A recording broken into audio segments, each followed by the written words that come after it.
Welcome to the 2-minute warning interview series, where we take an insightful, if rapid, dive into the energy transition and what it means for the Middle East and beyond. Delighted to introduce 𝘪𝗲'𝗿𝗫, Chair of the National Renewable Energy Board in the Philippines. 𝘪𝗲'𝗿, thank you very much for joining us. Thank you. Thank you for having me here, Michelle, and good to be part of this discussion. Thank you. So let's start with some broad strokes. Is the Philippines' goal to achieve 35% renewable energy as a share of its electricity generation by 2030 on track, despite the impact of the COVID-19 pandemic? Of course, these goals were all set well before a global pandemic came into the picture. Equally, the environmental pressures remain. What's your take on that, please? The goals were set back in 2010. We set as part of the results of the Renewable Energy Act, we set that 35% RE share in the supply mix by 2030. We set that goal as an aspirational target. To answer your question directly, no, we are not on track.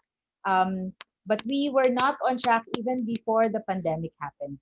I guess I need to also clarify that, because of course the pandemic has dampened demand in most of the areas in the Philippines. To be accurate about it, not all areas have experienced a depression in demand. In the metro in particular, of course, the demand has gone down. There's a shift to the residential areas, and also during the time during peak has shifted in the metro. But even before the pandemic happened, we've seen over the last 10 years, actually, the share of renewables in our supply mix going down. We started out in 2008 when the Renewable Energy Act was passed. We started out with about 37% already of share in RE in the Philippines. But as of last year, as of end 2019, we've seen that share gone down to just 20%. So we are not on track, but we are doing something about it. That's I guess what I also want to put on the table. What would you say is the main reason for that decrease? What is the main reason for being off track, and how quickly can that be addressed? Okay, I think the main reason that we were, I liked what you have, the word that you used, because that's also what I've been using. We need to get back on track because we have been off track. Is that we've been promoting RE, but we haven't set, as I mentioned, the goal was an aspirational target. It was a wish, a dream, but we haven't committed all our resources to it. And that's what I think happened, because what we've seen over the last 10 years is that coal did a really huge uptake in the Philippines. It's now coal that is the main supply, where the main supply in the Philippines comes from. 54% of our supply comes from coal plants, and that wasn't the case. Coal was just 30-something% when we started back in 2008 with the Renewable Energy Act. So that's one. So what are we going to do about it? We are committing to the 35% by we have recommended at the National Renewable Energy Board. We're recommending to the Department of Energy to set it as an imperative. The 35% by 2030, how do we get there? And we move all our resources to get there. We have what we call in the Philippines as the Renewable Portfolio Standard, wherein off-takers are required to purchase a certain percentage of their supply to their customers from renewable energy sources. That's currently at 1%. What we have recommended to the DOE is to increase it by from 1% to 2.52%, and that will take us to about 37% RE by 2030. So that's at least on the immediate. That's what we need to do. We need to increase the RPS levels by 2023 at the latest to 2.52%. Is there appetite for that, to make that a reality? As you say, all the resources haven't been getting funneled towards this historically for whatever reason, and now going forward they really do need to be, especially as other nations worldwide are setting these net zero targets. The political pressure and the reputational value is really intensifying on this topic. Do you think there's national appetite across all private sector, government, academia, society as well, to get this going, to make it happen? Yes, definitely. I'm actually convinced that there is now that appetite, that aligned interest to get us there. Because while I think for the private sector has been ready to get there, but they were waiting for policy, they were waiting for clear signals. Finally, just last month, the Secretary of Energy announced that for the Philippines, where he announced a moratorium on new coal plants. They will not be accepting applications or requests for endorsements for new coal plants in the Philippines. So I think they're also looking at, and they're seeing the sign is the writing is on the wall anyway. They're seeing that funders are actually moving away from financing coal plants. Manufacturers are also saying they will not accept orders for new coal plants or new equipment anymore. Investors all over the world are also moving away from investing in coal plants, and banks also are not financing coal plants anymore. So I think it's the stars are aligned, so to speak, for The us anti-coal rhetoric has soared this year. This anti-coal rhetoric, and I guess so.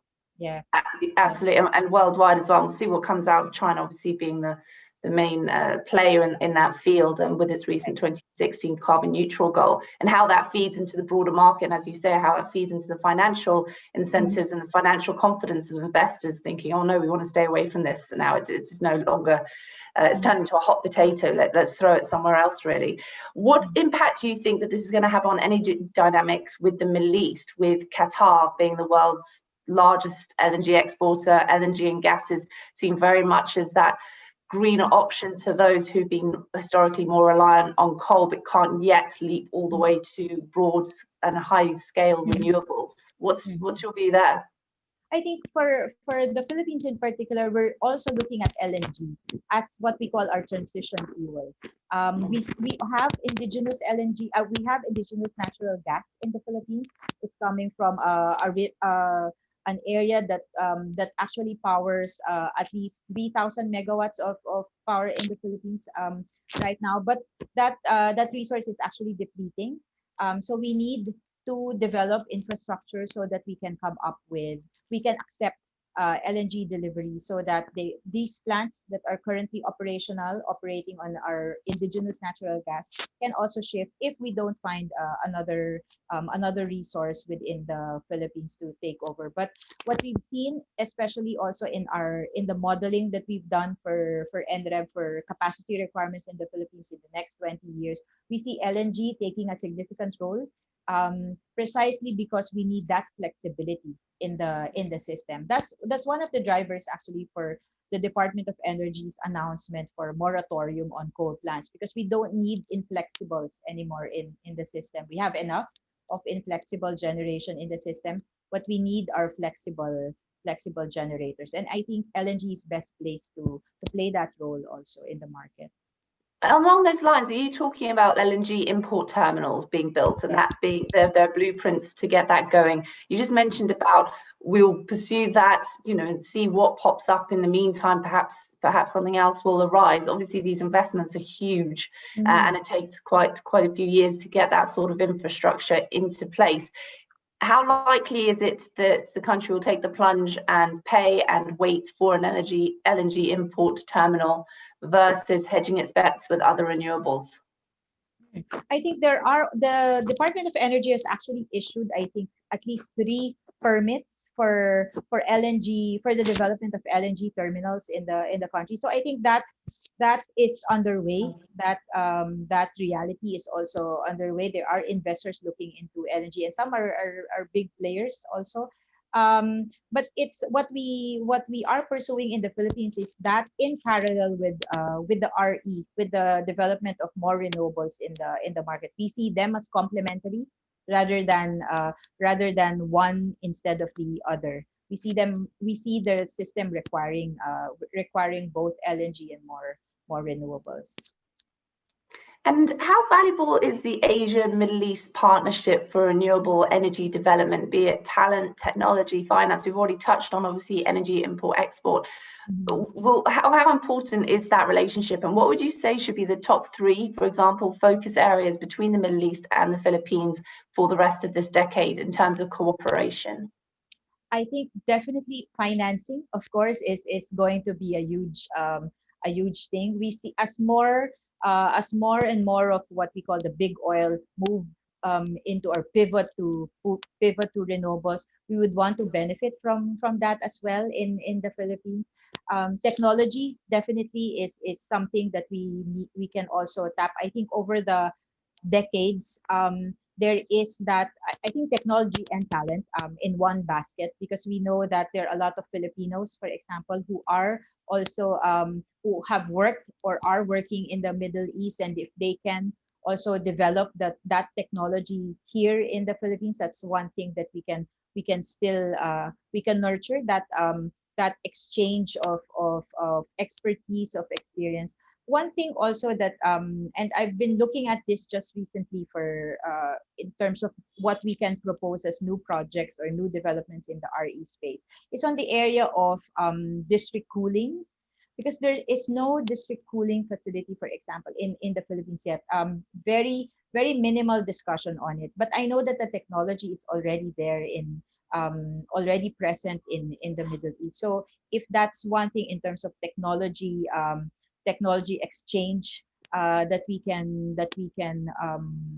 can share, or that can be shared between the countries, then that's also that's also something that we can look at.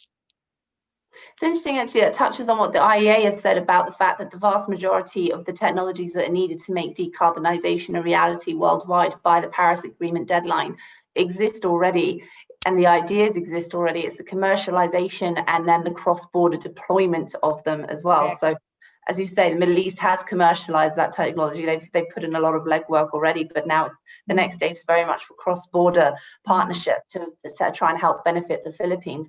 What do you think the Philippines can do to help the Middle East in their journey? What can the Middle East, obviously it's a region that the historical epicenter of fossil fuels, so there's a big spotlight on what it should and is doing. It's got one of the world's fastest growing populations as well. So there's quite a few pressure points on the Middle East and its decarbonisation journey. And we, of course, are yet to see a net zero commitment from the region. So in that picture, what do you think the Middle East can learn from the Philippines?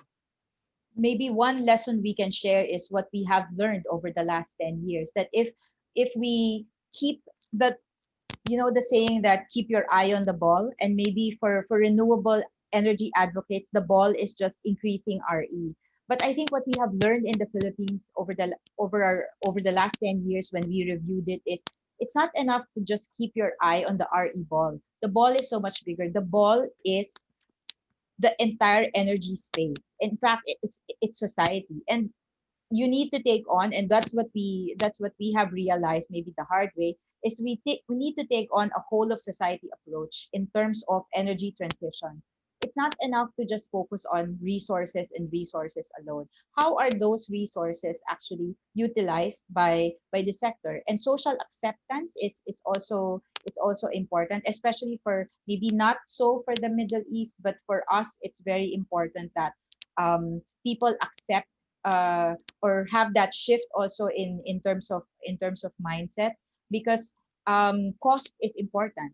Cost is something that needs to be part of the equation. Maybe for the Middle East, there's a different angle to the costing, because it's to funnel that funds to renewables, which may or may not be I don't know how in terms of social acceptability at what level it is in that part of the world. But it's important. Well, historically as well, it's been a harder sell because the returns just aren't as high on the renewable side.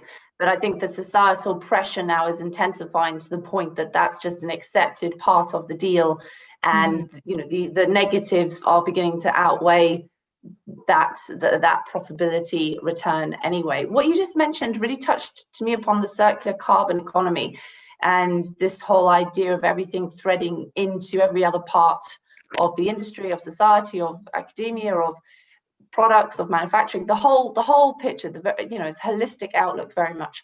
Is that something that's gaining traction in the Philippines, a circular carbon economy?